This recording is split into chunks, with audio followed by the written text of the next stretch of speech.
Breaking news. According to Zelenskyy, a meeting between the two is possible only if Russia pulls all of its troops out of Ukraine. Zelenskyy claimed that Putin had avoided all forms of communication with him for 2 years, including phone calls, in an interview published on May 30 by the South Korean daily newspaper Chosun Ilbo. The president of Ukraine stated that he did not believe Putin had anything important to say. Putin is well aware of the undeniable fact that he is attempting to forcibly seize Ukraine, he said. So, tell me, what's there to talk about? Putin's goal is to invade Ukraine and destroy the country's sovereignty. Until Russian troops are completely removed from Ukrainian territory, Zelenskyy said it would be very difficult for him to communicate with Putin. Furthermore, the Ukrainian head of state highlighted the Russian dictator's subsequent objective. Putin's next target, according to Zelenskyy, Belarus. Russia is swallowing up Belarus right now. When asked what he thinks Putin wants, Zelenskyy provided an explanation. According to him, the dictator's aggressive and intimidating tactics are all about bringing the Soviet Union back to life. According to the president of Ukraine, his life's goal is to restore the Soviet Union. They, the Russians, tried all sorts of intimidation and turning energy into weapons since they have no diplomatic means of achieving this. The vast majority of them failed. Then they decided to take an offensive stance. Thousands of innocent people are being killed and tortured, and a nuclear disaster is threatened. For the past 4 decades, Dragos Olaru has traveled from his home in Chernivtsi, western Ukraine, to the graves of notable Romanian cultural figures.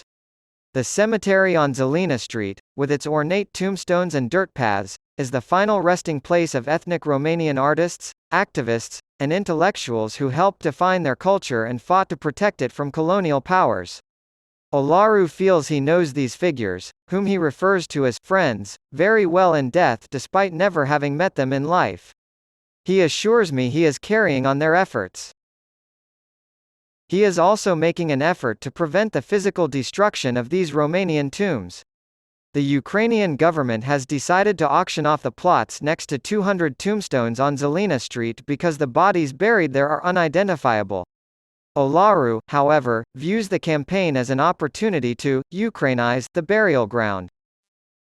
He told me this as we walked past the grave of Aaron Pumnal, a Romanian philologist and revolutionary who, in the middle of the 19th century, fought for the Romanian language to be written with the Latin alphabet rather than Cyrillic. The conflict between ethnic Russian speakers and ethnic Ukrainians, who make up the country's second-largest linguistic minority after Russian speakers, manifested itself in the fate of the Zelina Street cemetery. Ukraine has struggled to fortify its self-image in the face of ever-present Russian influence since gaining independence in 1991, and as a result, respect for the rights and interests of Western ethnic minorities has fluctuated. A new impetus to preserve Ukrainian and make it the de facto national language emerged with the 2014 Maidan Revolution. After the overthrow of pro-Russian President Viktor Yanukovych, the annexation of Crimea by Russia, and the outbreak of war between the Ukrainian government and Russian proxies in the eastern Donbass region, Ukrainians were forced to define their daily relationship with Russia and Russianness, and thus, what it means to be Ukrainian. After the full-scale invasion in February 2022, the Ukrainian language and culture were fiercely embraced. This hardening of Ukrainianness is obviously meant to differentiate the country from its aggressor, but it has had unintended consequences for minority communities in western Ukraine. Many native Romanian speakers are gradually being forced to withdraw from public life as a result of linguistic policies designed to strengthen Ukrainian. Some ethnic Romanians in Ukraine are feeling uncertain about their place in the country as a result of recent events like the exhumation of remains in the Zelina Street cemetery and political allegations against Romanian religious leaders.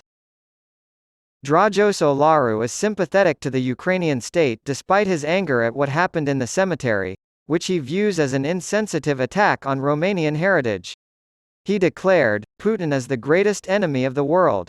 On the other side of the country, more than 700 miles away, I found out that his nephew was serving on the front lines in Bakhmut.